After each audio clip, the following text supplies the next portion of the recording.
my screen is visible. So let's proceed. Yeah. Right, it is. Sure.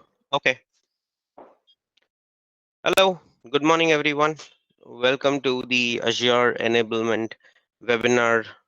And today we are going to have a little different approach of understanding the features and factors of Microsoft Azure, the underlying foundation fundamentals, and whatever we are going to discuss today is going to be more of a demonstration on things rather than it being uh, a PPT based walkthrough. So it's typically not a presentation, it is a demonstration that we are going to have a look into.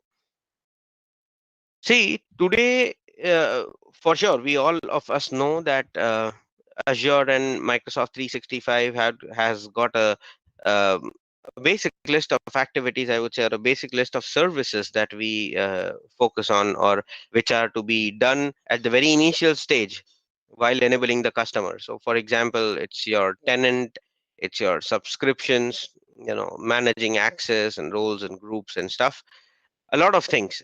So we do have these things on which we have to focus primarily, but unfortunately we most of the times land up doing it the way it should go to the end customer, but we don't do it exactly the way it should be as per the best practices. And the result, or I would say the outcome of this, is that many a times the customers face a challenge stating that they have two different tenants for Azure and Microsoft 365, and then there is a tenant to tenant merger that needs to be done, and the resources that need to be moved, and a lot of stuff. Keeping all of this in mind, we have organized this particular session wherein we'll give you a complete walkthrough of every single aspect that we might require initially to onboard any customer. So to begin off with, the very first thing that we always talk about is a tenant. Now the question is, what basically is a tenant? So a tenant is, in a layman's language, your unique identity with Microsoft. So after being onboarded to Microsoft Cloud, if at all there is any support ticket that you raise, or if by any chance uh, Microsoft needs to identify you as a customer and needs to resolve any issue that you are facing, or needs to address any of your requests, it is the tenant and the tenant ID that comes into the picture. So when I say tenant ID, it is nothing but your unique recognition, which can never conflict with any other organization or with any other customer. How does this tenant ID get created? So when we need to onboard ourselves to Microsoft Azure, we can log in with two different types of accounts. It can either be a personal account like a Gmail, Hotmail, Yahoo, Outlook, etc. Or it can be an organization account like maybe Ronak at redingtongulf.com, or maybe user1 at google.com, or something of that sort, which is a custom organization domain. Now, each time that you try to log in on Microsoft Azure, or the very first time that the customer tries to onboard, there is a default tenant that is created with the identity. For example, my current email ID, if you can see over here to the top, is something like ronakmcadb at hotmail.com. So if at all I am trying to generate a tenant with this particular identity, logging into Microsoft Azure for the first time, it will drop all the special characters and the last top level domain name, this much. So in meaning, when I say it will drop the special characters, the identity will become my UPN, excluding the special character. And then finally, since you're onboarding to the Azure for the first time, you will have the trail domain name added automatically, that is .onmicrosoft.com. You can check this over here. You can go to your Azure Active Directory. In Azure Active Directory under custom domain names. So this is the one by which my tenant was created. And all these ones that you see as verified are added later on. The one which is available is something which has been provided to me by Microsoft. So when I onboarded my self for the first time on Azure, I got this particular default domain name coming up with a unique identity which is available over here known as my tenant ID. Now this tenant ID is going to be something which is totally unique. This will not conflict with any other organization or with any other customer worldwide on Azure. It can never conflict. It's the unique identity. So basically, you call this as the tenant ID or you call this as the directory ID, anything works. So now let's consider that I did not have any of the domains added. Okay, I just had this particular domain name. In that case, when I would create any user, my user's identity would be at this. So I would say web user, right, at my domain name, and the example is test web user. I'm just creating a user out here. The password,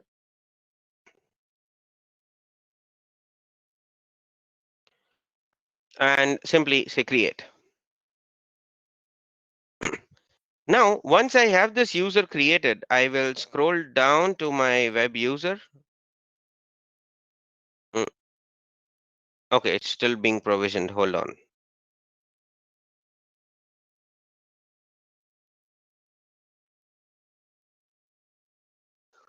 Okay, it's done already. Mm, Okay, I have this test web user, and I will first of all go and assign this user a directory role, which is a global administrator, the topmost user beyond whom there is nobody in your entire directory. Now, why did I do this? I did this in order to maintain a standard method of provisioning any subscription or M365 licenses inside this environment. So if you have a customer who comes up saying, "Oh, I have an Azure environment, and I want to create a new Microsoft 365 tenant, and or a Microsoft new, I need to procure, I would say, Microsoft 365 licenses, and I need to, enable it for all my users." In that case, you need to ask for this username and password. You need to ask for these credentials, and this particular global admin credentials are the ones that you will use in order to add any additional service or subscription to this particular directory. What I mean to say over here is, by default, the very first user account that will be created is also going to be a global admin. But we often land up stating that, okay, this particular admin is for this tenant, let me have another admin for another environment and stuff. And the user might land up creating a new Microsoft 365 environment altogether, which will result in a massive overhead task, I would say. Reason, whatever users are available over here, you will have to configure a redirection and a lot of mess in order to have both under the same unified environment. So what I can simply do is I can log in using this over here to admin.microsoft.com.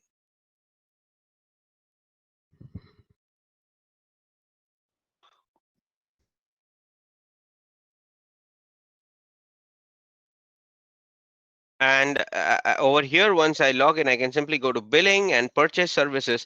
And in that scenario, then under the same tenant, I will have multiple subscriptions or an Azure connection or M365 licenses, which would be provisioned. So if I want to explain you the hierarchy of how you should start working on Azure, first create your tenant, identify your tenant ID and the administrator. log in with that administrator, provision another global admin for your safety, and then add the subscriptions as and when required. So in my directory under my tenant, what I have done is I have added two subscriptions. So over here, when I go to subscriptions, I can add from here. This option typically is going to allow me to add any additional subscription that I want to. Now, when I want to add the subscription, I first need to know the types of subscription that I can, subscribe to in Azure. I am sure we all of us are aware of this, but still, there are a couple of types of Azure subscriptions that you can buy. The very first one that I would talk about is a CSP subscription, which we all as partners are providing to our end customers. And, we have these end customers being onboarded under a CSP subscription over here. Apart from that, the second one that I can have is going to be an enterprise agreement directly with Microsoft. And the third one that I would have is going to be a Azure pay-as-you-go subscription over the web, which is purchased directly by going to portal.azure.com. And then we have Azure and Open. 90% of the times when we will have these kind of subscriptions, in our scenario, majorly, I will have a migration of resources that will be required to be done while I am in another subscription to a CSP subscription. So I will have a from X subscription type to a CSP subscription migration that needs to be done. Obviously, this is going to have some or the other implications, and it might impact your existing resources because not all can be moved across across the subscriptions. So that is something which will be a question mark as to which resources can be moved and which cannot be. However, Microsoft has set its predefined link where you can go to identify and I would say identify and prepare a layout of which resources can be moved and which cannot be moved, right? So resource move that you need to do is across subscriptions, which is an easy task to perform. Moving subscriptions from one resource, moving resources from one subscription to another subscription, or from one resource group to another resource group in another subscription is easy. Having a tenant, I would want you to understand this more precisely. Having a tenant with a subscription and then moving the resources from that tenant and subscription to another tenant and subscription is an extremely challenging task, because there you are changing your resources, you're moving your resources absolutely from an X cloud identity to a Y cloud identity that will be created.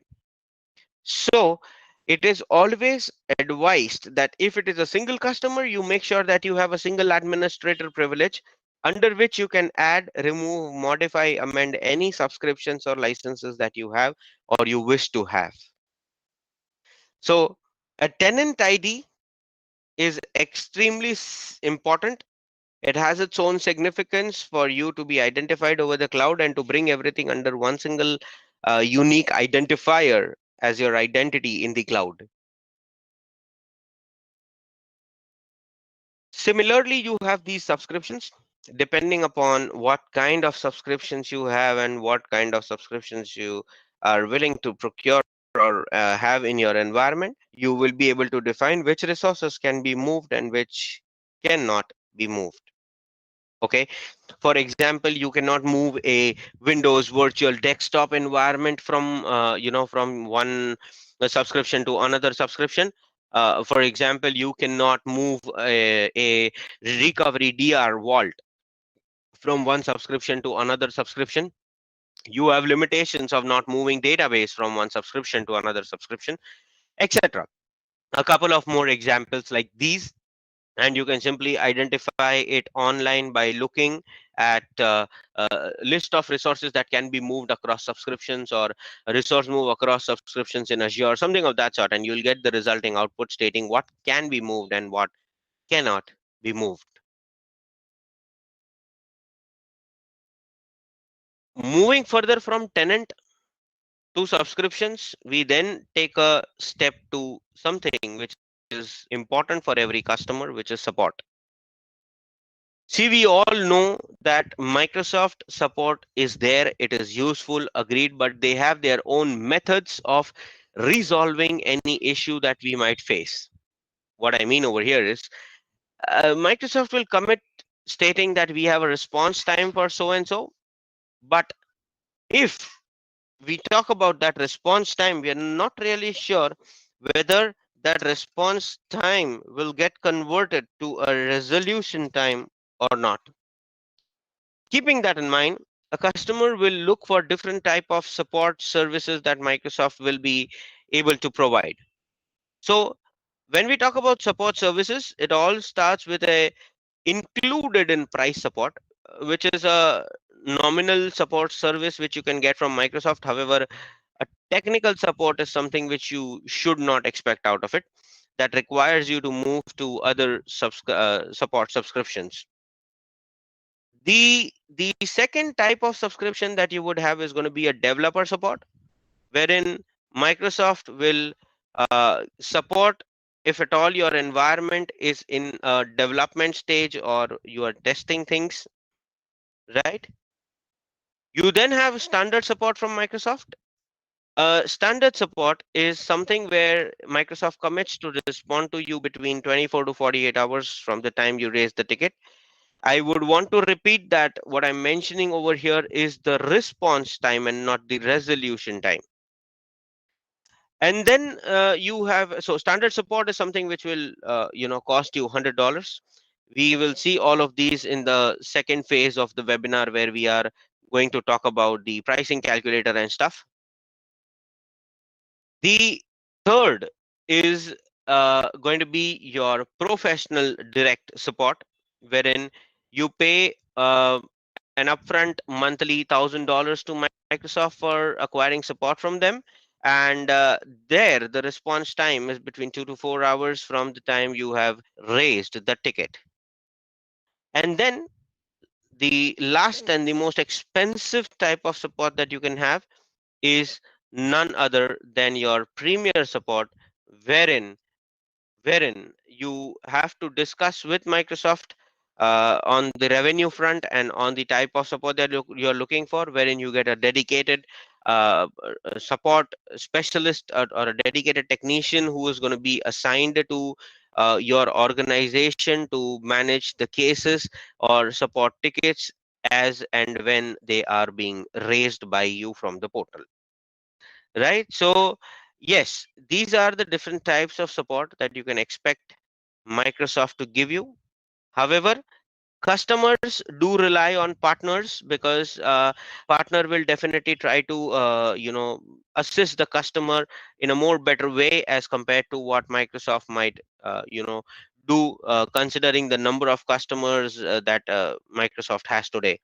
So when it comes to you providing the support, it is a strong advice that you can definitely do it, but you need to have the technical know-how of handling the request, or the support ticket that is being raised. And if at all by any chance you feel that it is not possible for you to do that, because for sure we cannot expect every partner in the region to have their own support team or something of that sort. You can count on us, you can bank on us for from Redington to provide you whatever necessary support or professional services that are required to handhold your customer to his cloud journey. So that was on the support front, on the subscriptions, and on your tenant, right? And moving further to this, this is just for you to understand that Microsoft has given a very intelligent feature out here, which is called as management groups.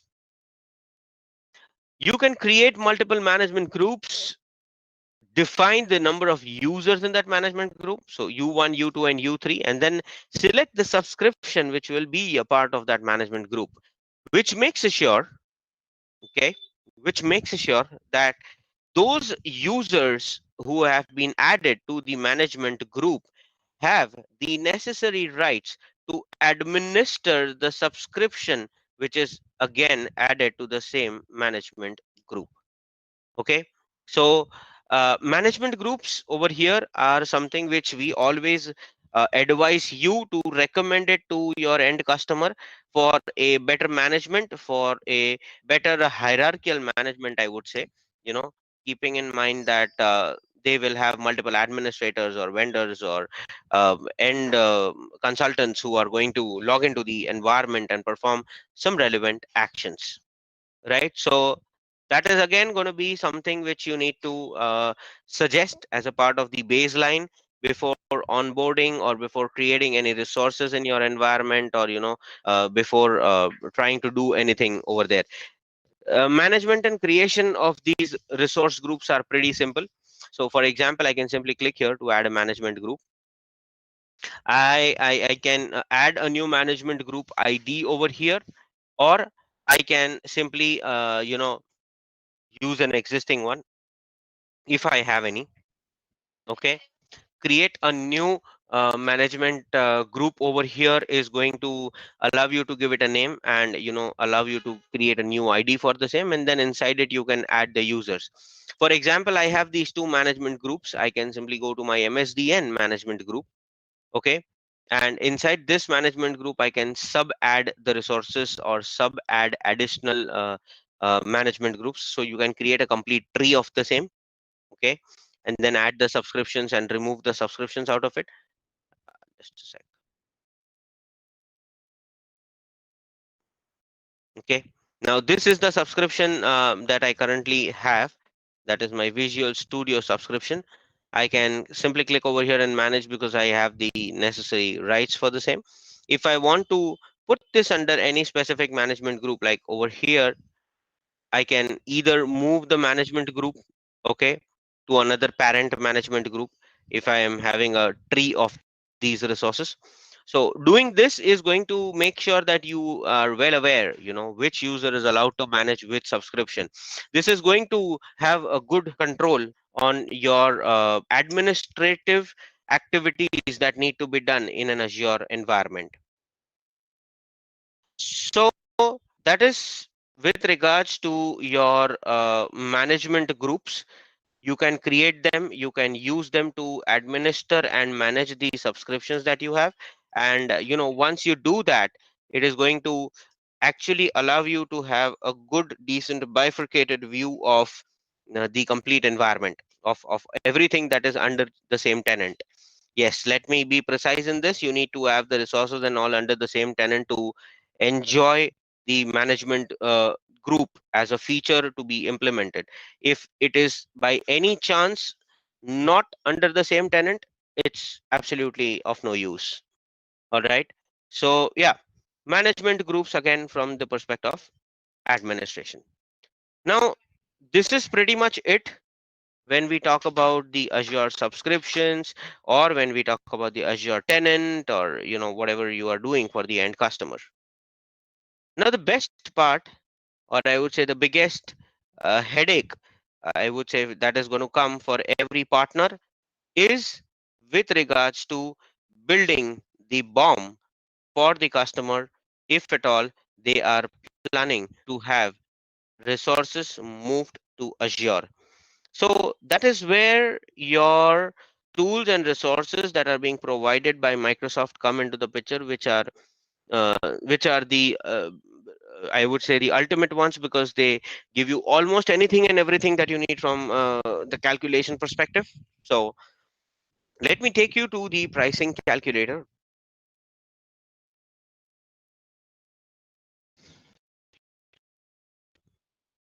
Now, when we talk about the pricing calculator, before we start building estimates, there are a couple of things that we need to define in order to have that information, that necessary information gathered from the end customer, so that we can quote them the precise most solution that will suit their environment.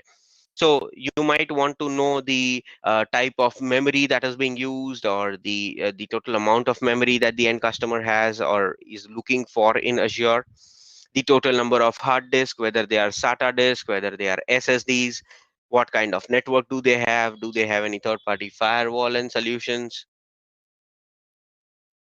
whatever the type of virtual machines and everything need to be created, and the kind of storage that the user the end customer might need, etc.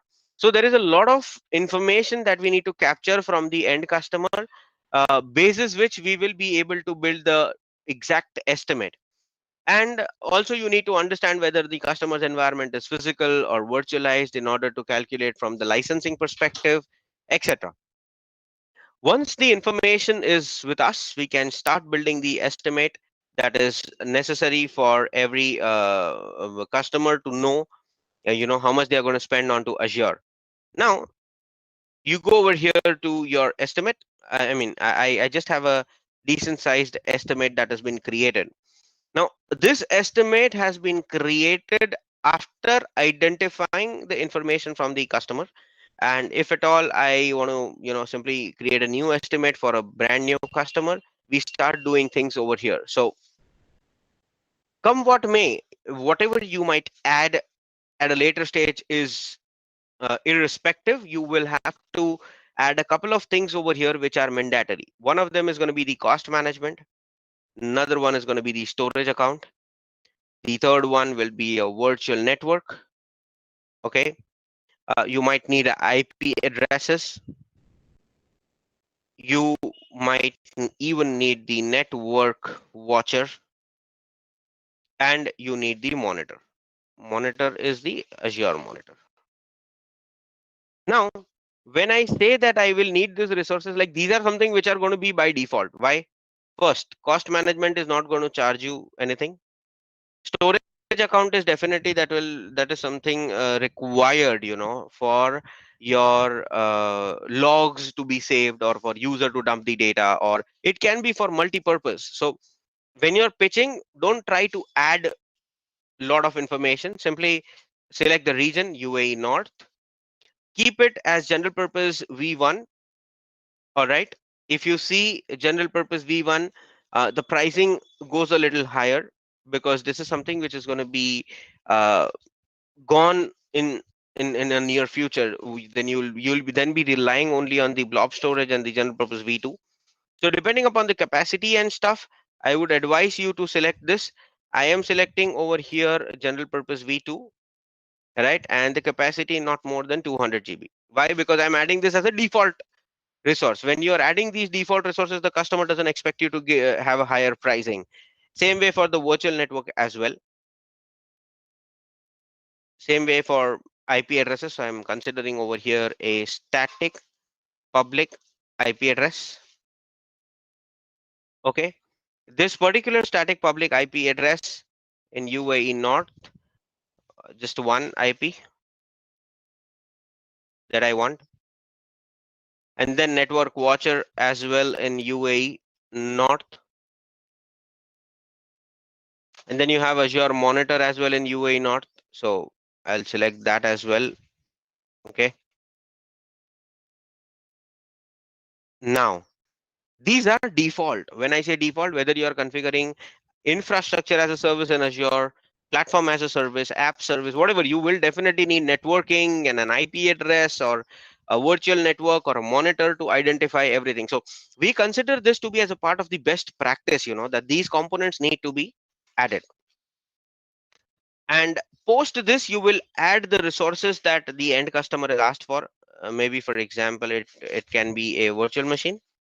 Now, this is something which is going to be the most critical, where you need to spend a lot of time to customize. So I'll select UAE North out here. Windows, standard tier, and you select the sizing over here. Now, The current size selected is D2V3. If I take you to the managed disks, it only gives you an option of standard hard disk and a standard SSD. Okay. If I then take you to DS V2, hold on, DS2V3, DS2V3, hold on,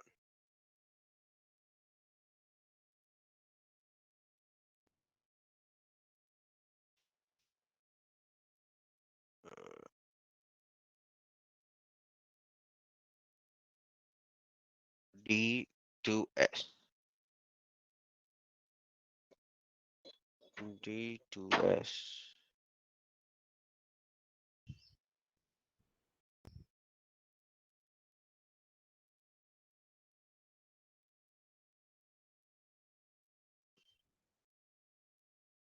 Okay, currently it is this that has been selected. I will look up for a similar one if I do not have that compute size available in that region. There are chances many a times that the same compute might not be available. So if I have two vCPUs and 8 GB RAM, let me check if I have something closer to this. Two vCPUs and 8 GB RAM again, but this does not have any temporary storage.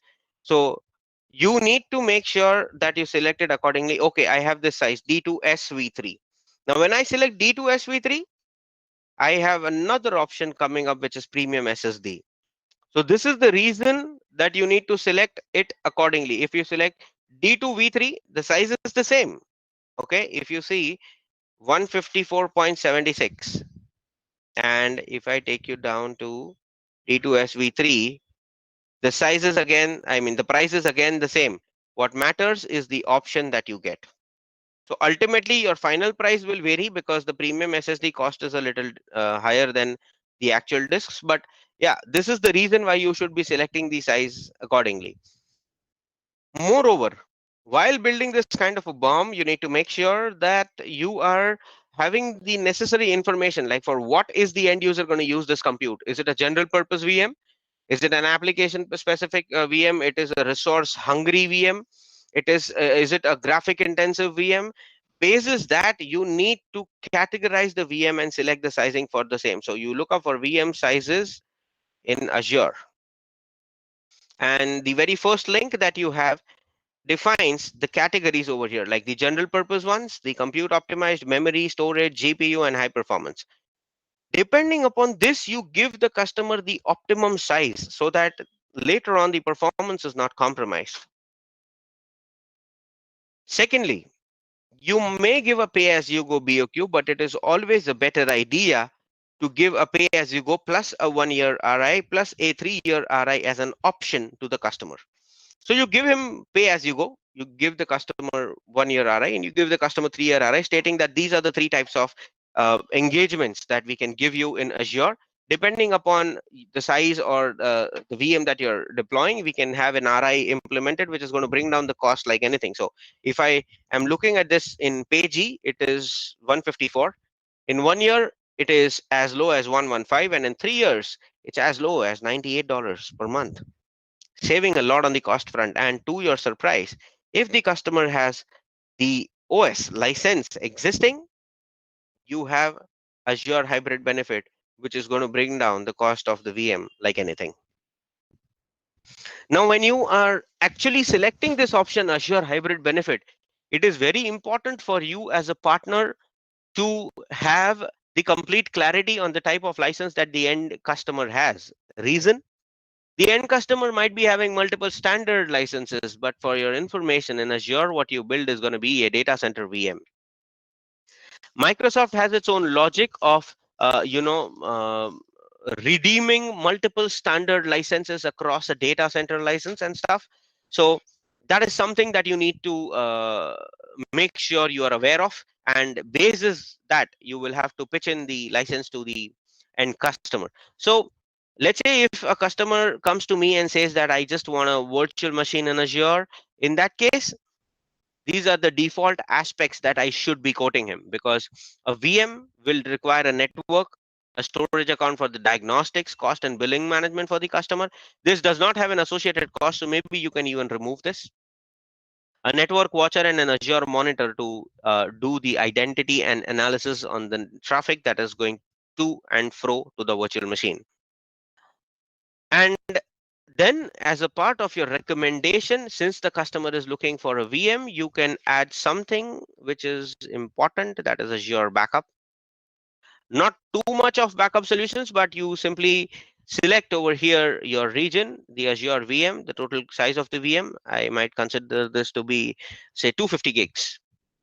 Now, how many backups do I need to retain in the cloud? 30 days daily backup recovery points, maybe one weekly backup recovery point, one monthly backup recovery point, and then one yearly backup recovery point. After selecting all of these, the total estimate that I am going to incur on the backup is going to be $39. If the customer is looking for reducing this particular thing, you can maybe avoid a weekly backup, but still the total average data churn is going to be nearly 474 GB, and that is the reason why you need to select it accordingly and give. Also, what matters over here is going to be whether you are keeping the data geographic or local. So if I'm putting it to local, wow, I'm saving something more. I see some questions coming up. Rest assured, please, once we have completed the walkthrough, I will be addressing these questions. I'm sure this is going to be interesting and you guys will have a lot of questions to come up with. So we will spend enough time in question and answers, rest assured. Yeah. So I propose a backup solution. Okay. And then that comes up to my total monthly cost, excluding the Windows license. In this, you also have a question with regards to the virtual machine. Why? Because the most important aspect over here is going to be the disk. Now, if you see over here, I have not considered any disk, meaning the current pricing that is being reflected over here, this 31 does not include an OS disk. I definitely need to give an OS disk. So I'll go to a storage account, and inside the storage account, I will select my region as UAE North, drop down to manage disk, and maybe depending upon what you're willing to propose to the end customer, you can give it as a standard hard disk, SSD, or premium SSD. So a premium SSD of 128 gigs is something which is a mandatory requirement for your Windows machines. At least you give that much. So you add the disk over here and you are now done with the exact pricing that the customer will be spending on the VM, including the storage account, including the logs, analytics, evaluations, including the backups and the compute that the customer is going to use. Guys, building these BOQs uh, is not something which we say a no-brainer kind of a thing. You need to actually evaluate a lot and then finally propose the necessary solution. And then you have the support options included: developer, standard, and professional direct. So developer is going to be $30 odd per month. Standard is $100 and professional direct is $1,000 per month. Depending upon what the customer is looking for, you can propose this, but it's been observed that customer relies, as I said, on the partner to have the support provided, right? So that is basically how you should be actually building the BOQs.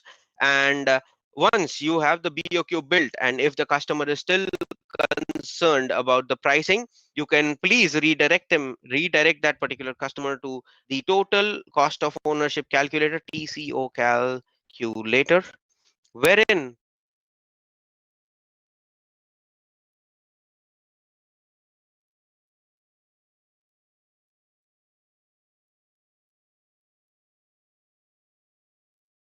and when it comes to Azure, what exactly is he going to spend. So TCO calculator is pretty aggressive. It's going to ask you again for a lot of information, and this information definitely the customer will fill up. This is not something that we do. So you can simply pick this link, attach it to an email, export this estimate, create a shareable link, and send it to the customer stating that, okay, look, this is the estimate that I have given you with regards to the requirement of a VM. So this is pay as you go, this is RI, and this is your 3 years reserved instance. Against that, I have also given you a link where you can go and calculate your on-prem cost. So listen, if you want to compare, please go to TCO, take out your on-prem cost, and the Azure pricing is what I have already given to you, excluding the Windows license. You can then compare apple to apple, and then have a decision made as to how do you want to take your journey to cloud. And beyond this, there are certain tools provided by Microsoft which for sure require technical expertise to be used. That is Azure Migrate. In Azure Migrate, you can go and create assessments with your on-premise Windows and Linux servers. Basis those assessments, you can create a BOQ, propose it to the end customer, and then do a migration from on-prem to Azure. May that be physical or Hyper-V or VMware, up to the choice of customer. So all these options are available over here, but as I mentioned, this is going to require a technical expertise. Again, if you lack that, you are most welcome to rely on Redington for it. We will definitely walk you through the same, right? So this is pretty much on the subscriptions and the tenant and the kind of resources that you would have multiple subscriptions to be managed under a single tenant using management groups, your pricing calculator, your TCO calculator, etc. So I believe this has got you a lot of questions. Let us have one by one, all of them answered. And once we have these questions answered, we can maybe look up for other questions if there are any from your end. So I think Amit says that if I will build an on-prem solution, I need the following. Kindly can you compare it and make sure the minimum resource required to calculate using the Azure calculator: 4 vCPUs, Windows Standard, 16 gigs of RAM, 100 GB OS plus 500 GB data, network switch port, firewall, MS SQL, IIS web service, publishing web apps, antivirus. These are the minimum resources required. Kindly explain the compare as quote with MS Azure quote. Amit, two, three things over here. Number one, in Azure for Windows, the minimum disk that we will propose is going to be a 127 GB of disk. Otherwise, it will be a 64 GB disk, OS disk, the SSD that we would provide. Number two, as I mentioned, here you have pitched standard. In Azure, what you will get is a data center, and customer can leverage it using the on-prem license, and the cost is pretty economic about the same, or for the same. Uh, Network switch 8 port, no charges in Azure at all. Firewall depends upon what the customer is looking for. If it's a network security group, a mere access control list or something, again, no charges. But if you want a typical firewall like a Fortinet, Barracuda, or Palo Alto, or anything, that will have its own implications, but that is something that we can do. MS SQL and IIS Web, I would want to understand, where do you wish to deploy them? Do you want to have them in Azure platform as a service or in Azure infrastructure as a service? And what kind of an antivirus are you looking for? An antivirus server or some cloud-based suite to be integrated, etc. So I suggest I will put you my email address. We can have an explicit call to discuss your requirement, and I'm for sure confident that we can give you the necessary answer to this. Please include backup if you have a single slide comparison on-premise solution plus Azure solution. So that's what about the bomb that you have asked over here. We can definitely get on a separate call. I have put my email address. We can connect there and discuss the entire BOQ that is required. Okay. How bare metal systems are priced on Azure? In Azure, you cannot have a bare metal system, sir. You can just have the compute selected, which will give you the pricing details. You need to have an operating system by default selected at the time of creating a compute. Otherwise, you cannot create a bare metal VM in Azure. HPC platform offerings in Azure. Yes, I told you over here about the sizes. Uh, VM sizes in Azure. Hang on, sizes. VM sizing in Azure. So over here you have your HPC computes. You can go to the HPC computes, which are going to give you the complete details of the same. You can hit to this URL. You can have high performance computes with as high as 8 tera of RAM or 8 tera of memory on that compute, so that is something which can be done. Okay. uh, Guys, I believe we do not have him over here, but so we I would want to conclude the session over here from my end again for the last time. I hope there are no further questions that need to be answered. If any, they can come up in the chat window, else we are good to conclude for now.